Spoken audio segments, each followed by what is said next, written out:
저는 17년간 남편 없이 딸 하나 키우며 혼자 살다 나이 48에 재혼했습니다.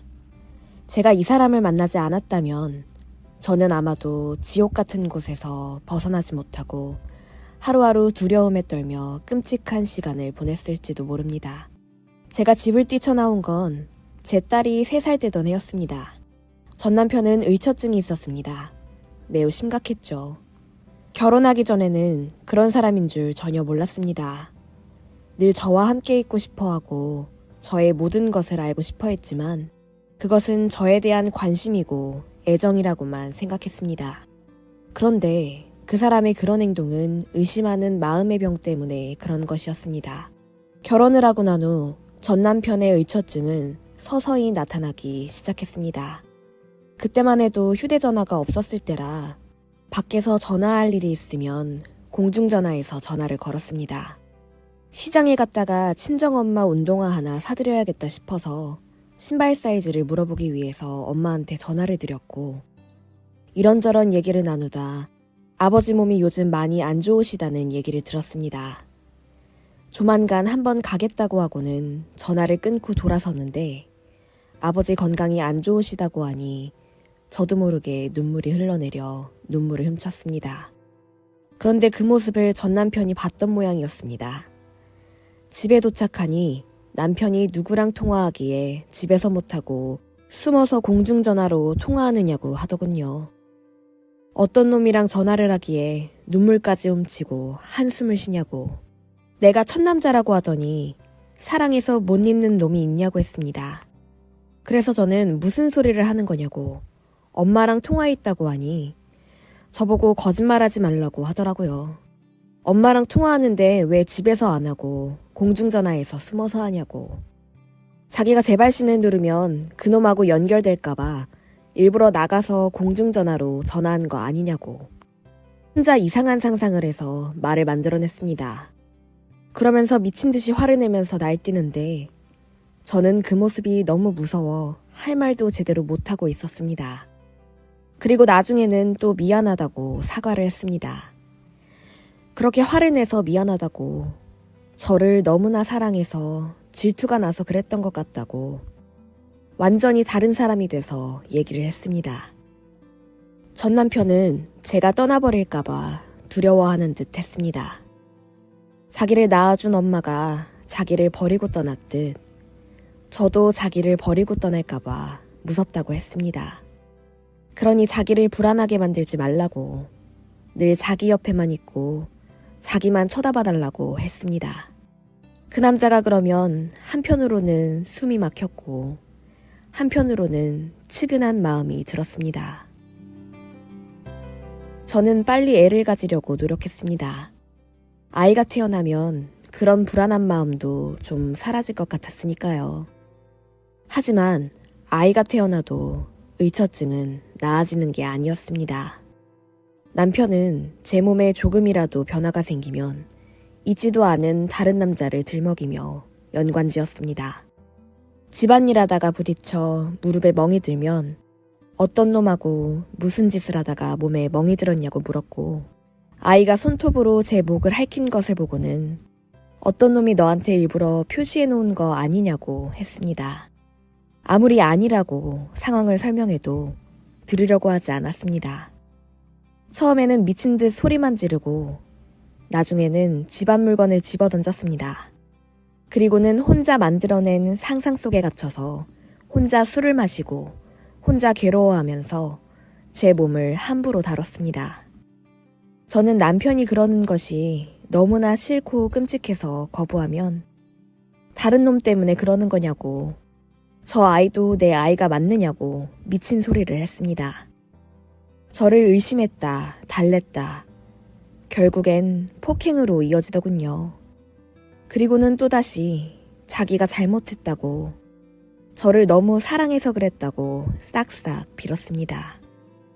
그런 일들이 계속 반복되었고 그 집에서 살다가는 제가 미쳐버릴 것 같았습니다. 다시는 안 그러겠다고, 이런 일 절대 없을 거라고 했지만 또다시 똑같은 일이 반복되던 어느 날 밤, 그 자리에 계속 있다가는 내가 죽든 그 남자가 죽든 둘 중 하나는 성치 못할 것 같았습니다. 남편이 잠깐 화장실 간 사이 저는 죽을 각오를 하고 애를 안고 집 밖으로 뛰쳐나왔고 골목을 도망쳐 나오다 이대로 가다간 남편에게 잡힐 것 같아 문이 조금 열려있는 세탁소로 무조건 뛰어들어갔습니다. 아저씨한테 저 좀 숨겨주시라고. 저 남편한테 들키면 죽는다고 애원했죠. 아저씨는 우리 집 상황을 어느 정도 알고 있는 눈치였습니다. 제가 들어가자 얼른 세탁소 불을 끄고 문을 닫았습니다. 저는 아이와 그 안에서 쥐죽은 듯이 있었고 남편은 미친 듯이 소리를 지르면서 저를 찾기 위해서 골목을 뛰어다녔습니다. 그때 너무나 무서워 저는 아이를 안고 제발 이 골목에서 무사히 벗어날 수 있게 해달라고, 제발 딸하고 둘만 살아갈 수 있게 해달라고 기도했습니다. 시간이 얼마나 지났을까. 한참 후 골목은 조용해졌고 저는 그날 새벽 세탁소 아저씨에게 옷과 신발 그리고 돈을 빌려 서울에서 멀리 떨어진 부산으로 가기 위해 버스에 몸을 실었습니다. 제가 집을 나오고 난 후 남편은 친정에 여러 번 가서 난동을 피웠다고 했습니다. 저를 어디다 숨겼냐고, 어떤 놈 집에 가서 살림 차렸냐고 빨리 얘기하라고 했답니다. 안 그러면 다 가만히 안 둔다고 협박까지 했던 모양이었습니다.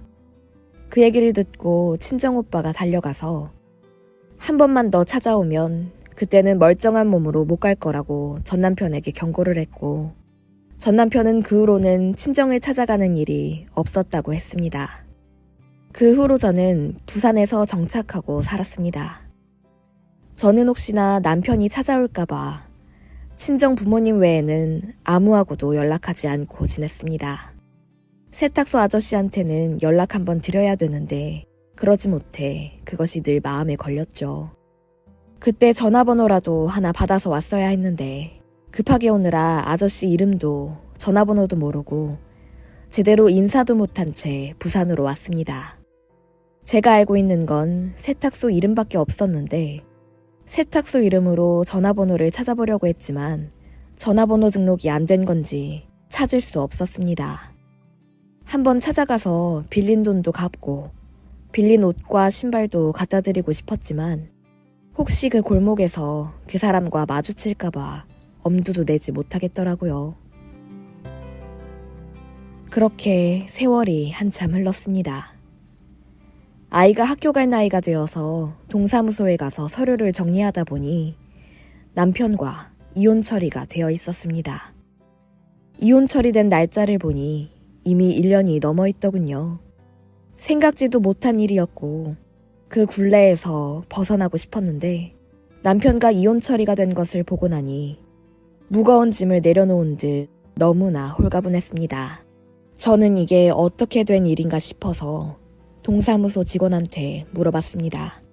내가 이혼을 한 적이 없고 이혼한 줄도 몰랐는데 이혼이 될 수 있냐고요. 그랬더니 동사무소 직원분이 아마도 소송 이혼을 한 것 같다고 했습니다. 그러면서 배우자분하고 연락이 되지 않느냐고 실종 신고를 내고 3년이 지나면 이혼 소송이 가능하다고 했습니다. 아무리 봐도 믿어지지 않아. 이혼된 거 확실한 거죠? 그럼 이제 남남인 거죠? 여러 번 물어봤더니 동사무소 직원분이 그렇다고 법적으로 완전히 남남이라고 했습니다. 그래서 저는 아이 성도 제 성으로 바꾸고 저는 그 사람과는 완전히 상관없는 사람으로 살게 되었습니다. 그날 이혼 사실을 확인하고 저는 세탁소에 한번 찾아가야겠다 마음먹고 있었고 그로부터 1년 가까이 지난 후에 저는 도망쳐 나온 그 골목을 다시 찾게 되었습니다. 그 사람을 혹시라도 마주칠까봐 가슴이 두근거렸지만 다행히 그 사람의 모습은 보이지 않았습니다. 골목은 크게 변하지 않았고 세탁소는 그대로였습니다. 애 손을 잡고 세탁소 앞으로 가자 한창 다림질을 하고 계시던 아저씨가 저를 한눈에 알아보시고는 어이구 세상에 이게 얼마만이에요. 그동안 잘 지냈습니까? 안 그래도 소식이 없어서 어떻게 지내고 있나 그날 버스는 잘 탔나 엄청 궁금했습니다. 세상에 그때 그 아이가 어느새 이만큼이나 컸네. 일단 들어오세요. 어서 들어와요. 엄청 반가워하시면서 저를 안으로 데려가시더라고요.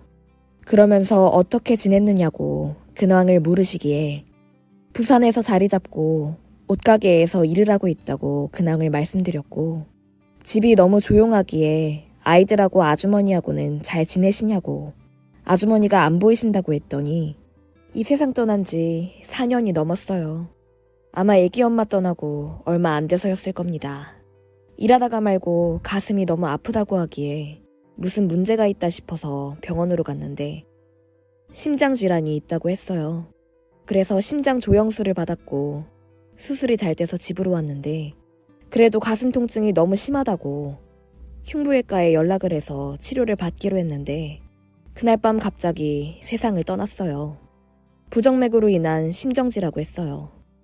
그때는 갑자기 아내가 세상을 떠나서 앞이 막막하고 아들들은 어찌 키우나 마음이 너무 힘들었는데 이제 괜찮아요. 애들도 엄마 없이 잘 지내고 있고 세월이 약이네요. 아저씨가 아주머니 얘기하시면서 눈가가 촉촉해지는데 보고 있으니 마음이 안 좋더라고요. 그래서 좋은 데 가셨을 거라고 편히 잘 계실 거라고 말씀드리고는 그때 입고 갔던 옷이랑 신발을 드리면서 돈도 함께 드렸습니다. 그때 도와주셔서 너무나 감사했다고 인사가 너무 늦어서 죄송하다고 했더니 이걸 갚으려고 일부러 여기까지 왔냐고 하더라고요. 진작에 왔어야 했는데 너무 늦어서 마음에 늘 걸렸어요. 연락처도 모르겠고 아저씨 성함도 모르겠고 그래서 이렇게 늦었습니다. 그때 아저씨가 안 도와주셨으면 그 사람한테 잡혀서 죽었을지도 몰라요. 그런데 세월이 지나고 나니 관계도 정리가 되네요. 동사무소에 갔다가 이혼된 사실을 확인하고 그제야 안심이 되어서 찾아왔어요. 안 그랬으면 혹시 그 사람 만날까봐 겁나서 오지도 못했을 거예요. 그랬더니 아저씨가 그러시더라고요. 그 사람 여기 떠난 지 좀 됐어요. 그날 그 난리가 난 후에 애기 엄마를 찾으러 다니는 것 같았어요. 그런데 몇 달 지나고 난 후에 여자를 데리고 와서 같이 사는 것 같더라고요. 그런데 그 여자하고도 무슨 일이 있었는지 1년을 못 버티고 도망가 버렸어요. 그날 애기 엄마가 그랬던 것처럼 한밤중에 도망을 가더라고요. 남자는 여자들을 쫓아가고요. 그 후로 한동안 혼자 지내는 것 같더니 그 여자를 다시 데리고 와서는 둘이 같이 살다가 다른 곳으로 이사를 갔어요. 그 후로는 소식 모르고요. 혼인신고를 하려고 이혼 처리를 한 모양이네요. 어쨌든 애기 엄마로서는 잘된 일이네요. 그날 아저씨를 만나서 이런저런 얘기를 나누다가 저는 밤차를 타고 다시 부산으로 내려왔습니다. 제가 부산으로 내려올 때 아저씨는 기차역까지 배웅을 해주시면서 혹시나 살면서 제가 도움이 될 만한 일이 있으면 연락 주세요. 사는 소식도 궁금하니 가끔 소식도 전해주시고요. 저는 그러겠다고 했죠. 그날 부산으로 내려오는 동안 아저씨가 배웅해주는 마지막 모습이 자꾸 눈앞에 아른거렸습니다. 그 모습이 외로워 보이기도 하고 처량해 보이기도 해서 자꾸 마음이 쓰였습니다. 그래서 저는 부산에 도착해서 잘 도착했다고 연락을 드렸고 그 후로 아저씨도 일주일에 한 번씩은 전화를 했습니다. 그냥 일상적인 안부전화였지만 일주일에 한 번씩 오는 안부전화가 기다려지고 아저씨가 자꾸 생각이 나더라고요. 그래서 일주일에 한 번꼴로 주고받던 전화는 일주일에 2-3번으로 바뀌고 나중에는 매일같이 전화통화를 하게 되었습니다. 비록 전화통화지만 세탁소 아저씨랑 얘기를 나누고 있으면 마음이 편안해지고 기분이 좋아졌습니다. 제가 그렇게 얘기를 했더니 아저씨도 그렇다고 하더라고요. 그러다 해가 바뀐 어느 봄날에 아저씨가 부산으로 바람 쐬러 오고 싶다고 했습니다. 그래서 저는 그럼 제가 쉬는 날 오시라고 제가 부산 구경 시켜드린다고 했죠. 그래서 저는 아저씨하고 시간을 맞춰서 하루 일을 빼고 해운대도 보여드리고 자갈치 시장에 가서 회도 사드렸습니다. 그때 아저씨가 소주 한잔 하시면서 물으시더라고요. 혹시 부산에 일 정리하고 서울 올라올 생각은 없냐고요. 그래서 아직은 여기가 좋다고 서울에 별로 가고 싶지 않다고 했더니 아저씨가 저랑 가까이 살고 싶다고 하더라고요. 서울, 부산은 너무 멀어서 가끔 만나서 밥도 먹고 술도 먹고 싶을 때 같이 할 수가 없다고. 가까이 살면서 보고 싶고 만나고 싶을 때 얼굴 보고 살았으면 좋겠다고 했습니다. 예전에는 이 정도는 아니었는데 요즘은 자꾸 보고 싶어지네요. 그 얘기를 듣는데 제 심장이 두근거리면서 저도 아저씨랑 가까이 살면 좋겠다는 생각이 들더라고요. 그래서 제가 그랬죠. 저도 아저씨한테 많이 의지하고 있고 가까이 살면서 외롭고 말동무 필요할 때 술 한 잔씩 나누고 싶은데 저는 일을 해야 하고 돈을 벌어야 하는 사람이잖아요. 하루 벌어 하루 살기 바빠서 어디로 이사를 하고 다시 자리를 잡는 건 저한테는 좀 무리예요. 우리 서연이 공부시키고 대학 들어갈 나이쯤 되면 그때 다시 서울로 갈게요. 그때쯤 되면 제 형편도 조금은 나아지겠죠. 그랬더니 아저씨도 충분히 이해한다고 살던 곳을 옮기기가 쉽겠냐고 하더라고요. 제가 그때까지 기다릴게요. 나중에 서울로 오실 때까지. 저도 애 뒷바라지하고 애들이 어른이 되면 그때는 제 형편도 더 나아져 있을 겁니다. 그때까지 다른 사람 만나서 재혼 안 하시면 그때는 가까이 살면서 자주 만나고 많은 시간 함께 보내고 싶습니다. 그래서 저도 그때를 기다리겠다고 했습니다. 지금 와서 생각해보면 그때 서울로 갔어도 좋았겠다 싶지만 그때만 해도 남자 만나는 것이 조금은 조심스러웠습니다. 누군가와 가까워지는 게 부담스러웠다고 할까요? 그래서 마음이든 몸이든 멀리 떨어져 있고 싶었습니다. 그렇게 우리는 서울과 부산에 살면서 각자 일하고 아이들을 키웠습니다. 그리고 한 달에 한 번 정도는 만나면서 10년의 세월을 보냈습니다. 세탁소 아저씨는 10년이 한결같았습니다. 행동도 말투도 마음도 변함이 없었죠. 그렇게 세월을 보내고 보니 이 사람은 믿어도 되겠다, 함께하고 싶다 생각이 들었습니다. 그렇게 우리는 오랜 시간 멀리서 서로 지켜보다가 딸아이가 서울에 있는 대학에 들어가고 난 후 우리는 서로의 마음을 확인했습니다. 그리고 결론을 내렸죠. 10년 넘게 멀리 떨어져 지냈으면 충분하다고. 이제 더 이상 떨어져 지내지 말자고 했습니다. 애들도 다 키웠으니 우리 함께 하자고요. 그래서 우리는 양쪽 자녀들과 함께 만났고 가족끼리 작은 재혼식을 올렸습니다. 오랜 시간 지켜보고 떨어져 지낸 만큼 우리는 남들보다 2배, 3배 행복하게 지내자고 약속했습니다. 그런데 하늘도 무심하시지. 우리가 한 가족이 되고 2년째 되던 해 남편이 간암 진단을 받았습니다. 2기에서 3기로 넘어가는 상황이었고 생존율은 30%가 조금 넘는다고 하더라고요. 하늘이 무너져 내리는 것 같았습니다. 먼 길을 돌아 이제 가족이 되었는데 너무 오랫동안 지켜보다가 이제야 서로의 마음을 다 내보였는데 간암이라뇨. 일찍 함께하지 못한 시간이 후회스럽고 그냥 흘려보낸 시간이 너무나 아까웠습니다. 그래서 제가 의사 선생님께 매달렸습니다. 우리 이제 갓 재혼한 사람이라고. 10년을 넘게 지켜만 보다가 이제 가족이 되었는데 제 남편 무조건 살려주시라고. 제가 할 수 있는 건 뭐든지 다 하겠다고 했습니다. 그랬더니 병원에서 간이식 얘기를 꺼내시더라고요. 현재 상황에서는 간이식이 제일 좋은 방법이라고. 기증자만 나타나면 바로 수술하자고 하더라고요. 그래서 저는 생각할 것도 없이 제가 하겠다고 했습니다. 제가 기증할게요. 저 술, 담배도 안 하고 크게 아파본 적도 없는 건강한 사람입니다. 제가 기증할게요. 제가 할 수 있습니다. 그랬더니 남편이 놀라면서 저를 쳐다보더라고요. 그렇게 큰 수술을 어떻게 하려고. 안 돼.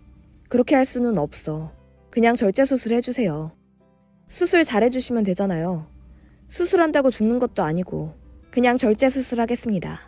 이 사람한테 그렇게 힘든 일 시키고 싶지 않습니다.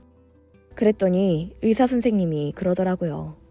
두 분 혈액형이 달라서 가능할지 어떨지도 모르고 기증을 한다고 해서 이식할 수 있다고 장담도 못 드립니다. 검사 한번 해보시고 가능하면 이식하시고 아니면 절제 수술로 가시는 게 좋겠습니다. 그래서 우리는 수술에 필요한 검사를 했고 다행히 이식은 가능하지만 저의 지방간 수치가 높아서 체중을 줄여야 한다고 했습니다. 그래서 저는 체중 줄일 수 있으니 조금만 기다려달라고 했습니다. 남편에게 간 이식한다는 얘기를 듣고 아들들이 많이 놀라는 눈치였습니다. 그리고는 제가 하는 것보다 같은 핏줄인 자기들이 하는 게 낫지 않겠냐고 아들들이 이식을 하겠다고 하더라고요. 그래서 제가 말렸습니다. 너희는 앞으로 살아갈 일이 너무나 길고 너희는 결혼도 해야 되고 아이를 낳으면 그 아이들 책임도 져야 하는데 아버지 때문에 그럴 필요 없어. 우리는 부부가 되었고 앞으로 살아갈 날도 비슷하니 수술에도 큰 무리 없지만 너희들은 달라. 이미 검사까지 다 끝냈고 내가 체중만 줄이면 바로 수술 가능하니까 그렇게 하도록 하자. 내가 너희 아버지한테 큰 은혜를 입었고 살면서 도움도 많이 받았어. 이 정도는 내가 해도 돼. 그러니 내가 이식할게. 하지만 아버지를 생각하는 너희 마음은 내가 평생 기억하고 있을게. 그렇게 저는 2개월간 체중 7kg을 줄이고 남편을 위해서 간 이식을 했습니다. 수술은 성공적으로 끝이 났고요. 부부는 일심동체라고 했는데 우리는 간까지 나눠 가졌으니 정말 뗄래야 뗄 수 없는 진짜 일심동체가 되었습니다. 남편이 병원을 퇴원해서 나오는 날 그러더라고요. 그날 우리 세탁소로 들어와줘서 고마워. 그리고 그동안 다른 사람 만나지 않고 나와 함께 해줘서 고마워. 내 생명을 살려주었으니 당신은 내 생명의 은인이야. 내가 죽을 때까지 죽어서도 그리고 다음 생에서도 이 은혜 갚을게. 남편의 진심 어린 말에 마음이 따뜻해졌습니다. 사람마다 짝이 있고 인연이 있다고 하더니 저의 진짜 인연은 이 사람이었나 봅니다. 우리 부부 남들보다 시작은 조금 늦었지만 그 시간만큼 더 아끼고 더 사랑하면서 살아가겠습니다. 함께 해주신 여러분들 감사합니다. 늘 좋은 날 되시고 행복한 날 보내시기 바랍니다.